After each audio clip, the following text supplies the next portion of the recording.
Hi ಗೆಳೆಯರೇ, Ananthu BK education YouTube ಚಾನಲ್ಗೆ ತಮಗೆಲ್ಲರಿಗೂ ಸ್ವಾಗತ. ಈ ದಿನ ಜನವರಿ 8 ಮತ್ತು 9 GK today current affairs MCQ ಪ್ರಶ್ನೆಗಳನ್ನು ಕನ್ನಡದಲ್ಲಿ ನಾವು ನೋಡಲಿದ್ದೇವೆ. ಈ ಒಂದು ಕ್ಲಾಸ್ನ PDF ಏನಾದರೂ ನಿಮಗೆ ಬೇಕೆಂದ್ರೆ ಅನಂತು ಬಿಕೆ ಎಜುಕೇಶನ್ ಅಂತ ಟೆಲಿಗ್ರಾಮ್ ಸರ್ಚ್ ಮಾಡಿ ಅಲ್ಲಿ ನೀವು ಈ ಕ್ಲಾಸ್ನ PDF ಅನ್ನು ಡೌನ್ಲೋಡ್ ಮಾಡಿಕೊಳ್ಳಬಹುದು. ಈ ಒಂದು ಟೆಲಿಗ್ರಾಮ್ ಲಿಂಕ್ ಅನ್ನು ಕೆಳಗಡೆ ಡಿಸ್ಕ್ರಿಪ್ಷನ್ ಬಾಕ್ಸ್ ನಲ್ಲಿ ಕೊಡಲಾಗಿರ್ತದೆ, ಅಲ್ಲಿ ಹೋಗಿ ನೀವು ಡೌನ್ಲೋಡ್ ಮಾಡಿಕೊಳ್ಳಬಹುದು. ಬನ್ನಿ ಗೆಳೆಯರೆ, ಪ್ರಶ್ನೆಗಳನ್ನು ನೋಡೋಣ. ಪ್ರಶ್ನೆ: which country has developed the Abdali short range ballistic missiles? ಯಾವ ದೇಶವು Abdali short range ballistic ಕ್ಷಿಪಣಿಗಳನ್ನು ಅಭಿವೃದ್ಧಿಪಡಿಸಿದೆ ಅಂತ. ಇದಕ್ಕೆ ಸರಿಯಾದಂಥ ಉತ್ತರ ಆಪ್ಷನ್ ಎ ಪಾಕಿಸ್ತಾನ ಸರಿಯಾದಂಥ ಉತ್ತರ. ಭಾರತದೊಂದಿಗೆ ಹೆಚ್ಚುತ್ತಿರುವಂತಹ ಉದ್ವಿಗ್ನತೆಯಿಂದಾಗಿ ಬಾಂಗ್ಲಾದೇಶವು ಪಾಕಿಸ್ತಾನದಿಂದ ಅಬಾದ್ ಅಲಿ ಶಾರ್ಟ್ ರೇಂಜ್ ಬ್ಯಾಲಿಸ್ಟಿಕ್ ಕ್ಷಿಪಣಿಗಳನ್ನು ಖರೀದಿಸಲು ನಿರ್ಧರಿಸಿದೆ. ಅಬಾದ್ ಅಲಿ ಕ್ಷಿಪಣಿಯು 6.5 ಮೀಟರ್ ಉದ್ದ, 0.56 ಮೀಟರ್ ವ್ಯಾಸ, 1750 kg ತೂಕ ಮತ್ತು 180 ರಿಂದ 200 ಕಿಲೋಮೀಟರ್ ವ್ಯಾಪ್ತಿಯನ್ನು ಹೊಂದಿದೆ. ಇದು 250 ರಿಂದ 450 kg ಸಿಡಿತಿಲೆಯನ್ನು ಸಾಗಿಸಬಲ್ಲದು ಮತ್ತು ಸೇನಾ ನೆಲೆಗಳು ಮತ್ತು ನಿರ್ಣಾಯಕ ಮೂಲ ಸೌಕರ್ಯಗಳನ್ನು ಗುರಿಯಾಗಿಸಲು ಇದನ್ನು ವಿನ್ಯಾಸಗೊಳಿಸಲಾಗಿದೆ. ಇನ್ನು ಮುಂದಿನ ಪ್ರಶ್ನೆ: Banihal bypass which was seen in news is located in which state or UT? ಅಂದ್ರೆ ಸುದ್ದಿಯಲ್ಲಿ ಕಂಡು ಬರುವಂತಹ ಬನಿಹಾಲ್ ಬೈಪಾಸ್ ಯಾವ ರಾಜ್ಯ ಅಥವಾ ಕೇಂದ್ರಾಡಳಿತ ಪ್ರದೇಶದಲ್ಲಿದೆ ಅಂತ. ಇದಕ್ಕೆ ಸರಿಯಾದಂಥ ಉತ್ತರ ಆಪ್ಷನ್ ಸಿ ಜಮ್ಮು ಮತ್ತು ಕಾಶ್ಮೀರ ಸರಿಯಾದಂಥ ಉತ್ತರ. ಜಮ್ಮು ಮತ್ತು ಕಾಶ್ಮೀರದ ನ್ಯಾಷನಲ್ ಹೈವೇ 44ರಲ್ಲಿ 2.35 ಕಿಲೋಮೀಟರ್ ಬನಿಹಾಲ್ ಬೈಪಾಸ್ ಅನ್ನು ಪೂರ್ಣಗೊಳಿಸುವುದಾಗಿ ಕೇಂದ್ರ ಸಚಿವರು ಘೋಷಿಸಿದ್ದು. ಇದು 224.44 ಕೋಟಿ ವೆಚ್ಚದಲ್ಲಿ ನಿರ್ಮಿಸಲಾದಂತಹ ಚತುಷ್ಪಥ ಬೈಪಾಸ್ ಬನಿಹಾಲ್ ಪಟ್ಟಣದಲ್ಲಿ ಟ್ರಾಫಿಕ್ ಅಡೆತಡೆಗಳನ್ನು ಕಡಿಮೆ ಮಾಡಲು ಇದನ್ನು ನಿರ್ಮಿಸಲಾಗಿದೆ. ಬೈಪಾಸ್ ಟ್ರಾಫಿಕ್ ಹರಿವನ್ನು ಸುಧಾರಿಸುತ್ತದೆ ಮತ್ತು ಪ್ರವಾಸಿಗರು ಮತ್ತು ರಕ್ಷಣಾ ವಾಹನಗಳಿಗೆ ಕಾಶ್ಮೀರ ಕಣಿವೆಗೆ ಪ್ರಯಾಣದ ಸಮಯವನ್ನು ಇದು ಕಡಿಮೆ ಮಾಡುತ್ತದೆ. ಸೊ ಆ ಉದ್ದೇಶಕ್ಕಾಗಿ ಇದನ್ನು ಪೂರ್ಣಗೊಳಿಸಲಾಗಿದೆ. ಇನ್ನು ಮುಂದಿನ ಪ್ರಶ್ನೆ: which city is the host of the ಪ್ರವಾಸಿ ಭಾರತೀಯ ದಿವಸ್ ಕನ್ವೆನ್ಷನ್ 2025? ಯಾವ ನಗರವು ಪ್ರವಾಸಿ ಭಾರತೀಯ ದಿವಸ್ ಸಮಾವೇಶ 2025ರ ಆತಿಥ್ಯವನ್ನು ವಹಿಸುತ್ತದೆ ಅಂತ ಕೇಳಿದ್ದಾರೆ. ಇದಕ್ಕೆ ಸರಿಯಾದಂಥ ಉತ್ತರ ಆಪ್ಷನ್ ಸಿ ಭುವನೇಶ್ವರ ಸರಿಯಾದಂಥ ಉತ್ತರ. ಪ್ರವಾಸಿ ಭಾರತೀಯ ದಿವಸ್ ಸಮಾವೇಶವು ಭುವನೇಶ್ವರದಲ್ಲಿ ಜನವರಿ 8ರಿಂದ 10ರವರೆಗೆ ನಡೆಯಲಿದೆ. ಈ ವರ್ಷದ ಥೀಮ್ ಏನಂದ್ರೆ ವಿಕಸಿತ ಭಾರತಕ್ಕೆ ಡಯಾಸ್ಪೋರಾ ಕೊಡುಗೆ. ಇದು ಭಾರತದ ಬೆಳವಣಿಗೆಯಲ್ಲಿ ಡಯಾಸ್ಪೋರಾ ಪಾತ್ರವನ್ನು ಎತ್ತಿ ತೋರಿಸುವಂತದ್ದಾಗಿದೆ. ಪ್ರಧಾನಿ ಮೋದಿಯವರು ಜನವರಿ 9ರಂದು ಈ ಕಾರ್ಯಕ್ರಮವನ್ನು ಉದ್ಘಾಟಿಸುತ್ತಾರೆ. ಇಂದು ಇದನ್ನು ಉದ್ಘಾಟನೆ ಮಾಡಲಿದ್ದಾರೆ. 50ಕ್ಕೂ ಹೆಚ್ಚು ದೇಶಗಳು ಇದರಲ್ಲಿ ಭಾಗವಹಿಸುತ್ತವೆ ಮತ್ತು ಇದರ ಅಧ್ಯಕ್ಷ ಕಂಗಾಲು ವಾಸ್ತವಿಕವಾಗಿ ಭಾಷಣವನ್ನು ಮಾಡಲಿದ್ದಾರೆ. ಇನ್ನು ಮುಂದಿನ ಪ್ರಶ್ನೆ: what is the name of the fixed deposit scheme launched by SBI senior citizen aged 80 year and above? 80 ವರ್ಷ ಮತ್ತು ಅದಕ್ಕಿಂತ ಹೆಚ್ಚಿನ ವಯಸ್ಸಿನ ಹಿರಿಯ ನಾಗರಿಕರಿಗಾಗಿ SBI ಪ್ರಾರಂಭಿಸಿದಂತಹ ನಿಶ್ಚಿತ ಠೇವಣಿಯ ಯೋಜನೆಯ ಹೆಸರೇನು ಅಂತ. ಇದಕ್ಕೆ ಸರಿಯಾದಂಥ ಉತ್ತರ ಆಪ್ಷನ್ ಎ SBI ಪೋಷಕರು ಎಂಬುದು ಇದರ ಸರಿಯಾದ ಉತ್ತರ. ಸ್ಟೇಟ್ ಬ್ಯಾಂಕ್ ಆಫ್ ಇಂಡಿಯಾ 2 ಹೊಸ ಠೇವಣಿ ಯೋಜನೆಗಳನ್ನು ಪ್ರಾರಂಭಿಸಿದೆ. ಅವು ಯಾವಂದ್ರೆ ಹರ್ಘರ್ ಲಖ್ಪತಿ ಮತ್ತು SBI ಪೋಷಕರು ಎಂಬುದು 2 ಯೋಜನೆಗಳನ್ನು ಪ್ರಾರಂಭಿಸಿದೆ. ಅದರಲ್ಲಿ SBI ಪೋಷಕರು ಎಂಬುದು 80 ವರ್ಷ ಮತ್ತು ಅದಕ್ಕಿಂತ ಹೆಚ್ಚಿನ ವಯಸ್ಸಿನ ಹಿರಿಯ ನಾಗರಿಕರಿಗೆ ಹೆಚ್ಚಿನ ಬಡ್ಡಿ ದರಗಳನ್ನು ನೀಡುವ ಸ್ಥಿರ ಠೇವಣಿ ಯೋಜನೆಯಾಗಿದೆ. ಹೊಸ ಮತ್ತು ಅಸ್ತಿತ್ವದಲ್ಲಿರುವ ಗ್ರಾಹಕರು ಸೇರಬಹುದು. ಹಿರಿಯರಿಗೆ ಪ್ರಮಾಣಿತ ದರಗಳಿಗಿಂತ ಹೆಚ್ಚುವರಿ 10 ಬೇಸಿಸ್ ಪಾಯಿಂಟ್ಗಳನ್ನು ಇದರಲ್ಲಿ ಗಳಿಸಬಹುದಾಗಿದೆ.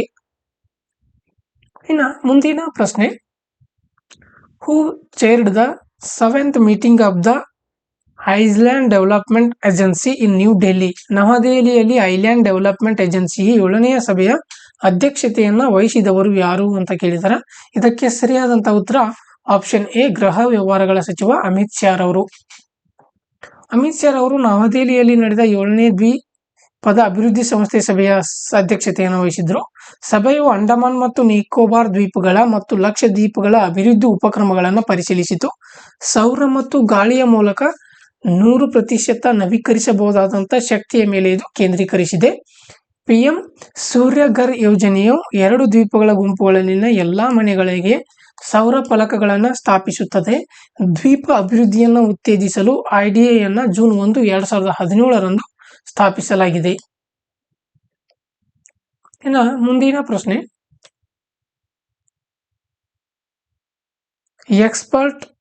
Experts inspection council works under which ministry? ECI ಎಂಬುದು ಯಾವ ರಫ್ತು ತಪಾಸಣೆಯ ಮಂಡಳಿ ಯಾವ ಸಚಿವಾಲಯದ ಅಡಿಯಲ್ಲಿ ಕಾರ್ಯವನ್ನು ನಿರ್ವಹಿಸುತ್ತದೆ ಅಂತ ಕೇಳಿದ್ದಾರೆ. ಇದಕ್ಕೆ ಸರಿಯಾದಂಥ ಉತ್ತರ ಆಪ್ಷನ್ ಬಿ, ವಾಣಿಜ್ಯ ಮತ್ತು ಕೈಗಾರಿಕಾ ಸಚಿವಾಲಯ. ವಾಣಿಜ್ಯ ಮತ್ತು ಕೈಗಾರಿಕಾ ಸಚಿವಾಲಯ. ಭಾರತೀಯ ರಫ್ತುಗಳ ಗುಣಮಟ್ಟ ನಿಯಂತ್ರಣವನ್ನು ಖಚಿತಪಡಿಸಿಕೊಳ್ಳಲು ರಫ್ತು ಗುಣಮಟ್ಟ ನಿಯಂತ್ರಣ ಮತ್ತು ತಪಾಸಣೆ ಕಾಯ್ದೆ 1963 ಅಡಿಯಲ್ಲಿ ರಫ್ತು ತಪಾಸಣೆ ಮಂಡಳಿಯನ್ನು ಸ್ಥಾಪಿಸಲಾಗಿದೆ. EIC ಎಂಬುದು ಅಧಿಕೃತ ಪ್ರಮಾಣೀಕರಣ ಸಂಸ್ಥೆಯಾಗಿದ್ದು ಅದು ಆಹಾರ ಉತ್ಪನ್ನಗಳಿಗೆ ಕಡ್ಡಾಯವಾದಂತಹ ಸ್ವಯಂ ಪ್ರೇರಿತ ಪ್ರಮಾಣೀಕರಣಗಳನ್ನು ಒದಗಿಸುತ್ತದೆ. ಅವರು ಅಂತಾರಾಷ್ಟ್ರೀಯ ಗುಣಮಟ್ಟ ಮತ್ತು ಸುರಕ್ಷತಾ ಮಾನದಂಡಗಳನ್ನು ಪೂರೈಸುವುದನ್ನು ಖಾತ್ರಿಪಡಿಸಿಕೊಳ್ಳುತ್ತದೆ.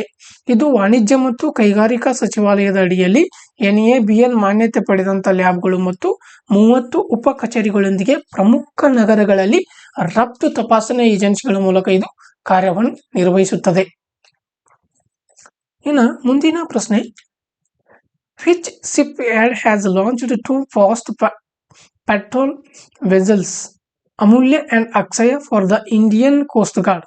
ಭಾರತೀಯ ಕೋಸ್ಟ್ ಗಾರ್ಡ್ಗಾಗಿ ಅಮೂಲ್ಯ ಮತ್ತು ಅಕ್ಷಯ ಎಂಬ 2 ಫಾಸ್ಟ್ ಪೆಟ್ರೋಲ್ ವೆಸಲ್ಗಳನ್ನು ಯಾವ ಹಡಗುಕಟ್ಟೆ ಪ್ರಾರಂಭಿಸಿದೆ ಅಂತ ಕೇಳಿದ್ದಾರೆ. ಇದಕ್ಕೆ ಸರಿಯಾದಂಥ ಉತ್ತರ option C, Goa ship yard limited. Goa ship yard limited. Goa ship yard limited ಭಾರತೀಯ ಕೋಸ್ಟ್ ಗಾರ್ಡ್ಗಾಗಿ ಅಮೂಲ್ಯ ಮತ್ತು ಅಕ್ಷಯ ಎಂಬ 2 ವೇಗದ ಗಸ್ತು ಹಡಗುಗಳನ್ನು ಪ್ರಾರಂಭಿಸಿತು. GSL ತನ್ನ ಯೋಜನೆಗಳಲ್ಲಿ ತಾಂತ್ರಿಕ ಮತ್ತು ಕಾರ್ಯಾಚರಣೆಯ ಶ್ರೇಷ್ಠತೆಯನ್ನು ಇದು ಒತ್ತಿ ಹೇಳುವಂಥದ್ದಾಗಿದೆ. GSL ಒಟ್ಟು ಆದಾಯದಲ್ಲಿ 100% ಬೆಳವಣಿಗೆಯನ್ನು ಸಾಧಿಸಿದೆ. 2,000 ಕೋಟಿ ರು ಮೀರಿದೆ ಮತ್ತು ಪ್ರಮುಖ ಭಾರತೀಯ ಹಡಗು ನಿರ್ಮಾಣ ಸಂಸ್ಥೆಯಾಗಿ ಇದು ಗುರುತಿಸಲ್ಪಟ್ಟಿದೆ. ಹೌದಾ? ಇನ್ನು ಮುಂದಿನ ಪ್ರಶ್ನೆ, which institute has recently conducted the first trial blast for the Dozier push mining method? Dozer push mining ವಿಧಾನಕ್ಕಾಗಿ ಯಾವ ಸಂಸ್ಥೆಯು ಇತ್ತೀಚೆಗೆ ಮೊದಲ ಪ್ರಯೋಗ ಸ್ಫೋಟವನ್ನು ನಡೆಸಿದೆ ಅಂತ ಕೇಳಿದಾರ. ಇದಕ್ಕೆ ಸರಿಯಾದಂತ ಉತ್ತರ CSIR, central institute of mining and fuel research. CSIR CIMFR ಪರ್ಸಾ ಪೂರ್ವ ಮತ್ತು ಕಾಂತಾ ಬಸನ್ ಕಲ್ಲಿದ್ದಲು ಗಣಿಯಲ್ಲಿ ಡೋಜರ್ ಪುಷ್ ಮೈನಿಂಗ್ ವಿಧಾನವನ್ನು ಬಳಸಿಕೊಂಡು ಭಾರತದ ಮೊದಲ ಪ್ರಾಯೋಗಿಕ ಸ್ಫೋಟವನ್ನು ನಡೆಸಿತು.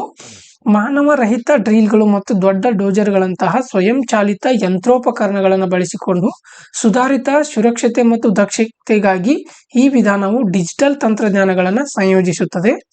ಇದು ಕಂಪನಗಳನ್ನು ನಿಯಂತ್ರಿಸುವಾಗ ಗಣಿಗಾರಿಕೆಯನ್ನು ಉತ್ತಮಗೊಳಿಸುವ ಗುರಿಯನ್ನು ಹೊಂದಿದೆ ಮತ್ತು ಸಾಂಪ್ರದಾಯಿಕ ವಿಧಾನಗಳಿಗೆ ವೆಚ್ಚ ಪರಿಣಾಮಕಾರಿ ಪರ್ಯಾಯವಾಗಿರುವಂಥದ್ದು. ಇನ್ನು ಮುಂದಿನ ಪ್ರಶ್ನೆ, the Indian army organised the know your army fair 2025 in which city? ಭಾರತೀಯ ಸೇನೆಯು ನಮ್ ಯುವರ್ ಆರ್ಮಿ ಫೇರ್ 2025 ಅನ್ನು ಯಾವ ನಗರದಲ್ಲಿ ಆಯೋಜಿಸಿದೆ? ಇದಕ್ಕೆ ಸರಿಯಾದಂತ ಉತ್ತರ ಆಪ್ಷನ್ ಸಿ, ಹೈದರಾಬಾದ್ ಸರಿಯಾದಂತ ಉತ್ತರ. ಭಾರತೀಯ ಸೇನೆಯು ಹೈದರಾಬಾದ್ನ ಗೋಲ್ಕೊಂಡ್ ಕೋಟೆಯಲ್ಲಿ 3 ದಿನಗಳ ಕಾಲ ನೋ ಯುವರ್ ಆರ್ಮಿ ಮೇಳ 2025 ನಡೆಸಿತು. ಈ ಒಂದು ಕಾರ್ಯಕ್ರಮವು ಹೈದರಾಬಾದ್ನ ಪಿರಂಗಿ ಕೇಂದ್ರದ ಸಹಾಯದಿಂದ ತೆಲಂಗಾಣ ಮತ್ತು ಆಂಧ್ರದ ಉಪ ಪ್ರದೇಶವು ಆಯೋಜಿಸಿದೆ. ಇದು ಸಾರ್ವಜನಿಕರನ್ನ ತೊಡಗಿಸಿಕೊಳ್ಳಲು ಮಿಲಿಟರಿ ತಂತ್ರಜ್ಞಾನ ಮತ್ತು ಸಾಮರ್ಥ್ಯಗಳನ್ನು ಪ್ರದರ್ಶಿಸಿತು ಮತ್ತು ಮಿಲಿಟರಿ ವೃತ್ತಿಯನ್ನು ಅನ್ವೇಷಿಸಲು ಯುವಕರನ್ನ ಇದು ಉತ್ತೇಜಿಸುತ್ತದೆ. ಇನ್ನು ಮುಂದಿನ ಪ್ರಶ್ನೆ, Europe Europa which was in news is moon of which planet. ಸುದ್ದಿಯಲ್ಲಿ ಕಾಣಿಸಿಕೊಂಡಂತಹ ಯುರೋಪಾ ಯಾವ ಗ್ರಹದ ಒಂದು ಚಂದ್ರವಾಗಿದೆ ಅಂತ ಕೇಳಿದಾರೆ. ಇದಕ್ಕೆ ಸರಿಯಾದಂತಹ ಉತ್ತರ ಆಪ್ಷನ್ ಸಿ, ಗುರು ಗ್ರಹ. ಗುರು ಗ್ರಹದ ಚಂದ್ರನಾದಂತಹ ಯುರೋಪವು ದಪ್ಪವಾದ ಮಂಜುಗಡ್ಡೆಯ ಹೊರಪದರನ್ನು ಹೊಂದಿದ್ದು ಅದು ಅದರ ಮೇಲ್ಮೈ ಸಾಗರಕ್ಕೆ ಪ್ರವೇಶವನ್ನು ಮಿತಿಗೊಳಿಸಬಹುದು. ಇದು ಗುರುಗ್ರಹದ ಗೆಲಿಲಿಯನ್ ಚಂದ್ರಗಳಲ್ಲಿ ಚಿಕ್ಕದಾಗಿದೆ. 3130 ಮೀಟರ್ ವ್ಯಾಸವನ್ನು ಹೊಂದಿದೆ ಮತ್ತು ಉಪ್ಪು ನೀರಿನ ಸಾಗರದ ಮೇಲೆ ಮೃದುವಾದ ಹಿಮಾಮೃತ ಮೇಲ್ಮೈಯಾಗಿದೆ. ಅಕ್ಟೋಬರ್ 14, 2024ರಂದು ಉಡಾವಣೆಯಾದಂಥ ನಾಸಾದ ಯುರೋಪಾ ಕ್ಲಸ್ಟರ್ ಜೀವನವನ್ನು ಬೆಂಬಲಿಸುವ ಯುರೋಪಾದ ಸಾಮರ್ಥ್ಯವನ್ನು ಅನ್ವಯಿಸುತ್ತಿದೆ. ಹೌದು. ಇನ್ನು ಈ ಕ್ಲಾಸ್ ಯಾರಿಗೆಲ್ಲ ಇಷ್ಟವಾಗಿದೆ ಲೈಕ್ ಮಾಡಿ, ಶೇರ್ ಮಾಡಿ ಮತ್ತು ಕಮೆಂಟ್ಸ್ ಮಾಡಿ. ನನ್ನ ಚಾನಲ್ಗೆ ನೀವೇನಾದರೂ ಹೊಸಬರಾಗಿದ್ದರೆ ಸಬ್ಸ್ಕ್ರೈಬ್ ಮಾಡ್ಕೊಳ್ಳಿ ಅಂತ ಹೇಳ್ತಾ ಇಂದಿನ ಕ್ಲಾಸನ್ನು ಮುಗಿಸ್ತಾ ಇದ್ದೀನಿ. Thank you.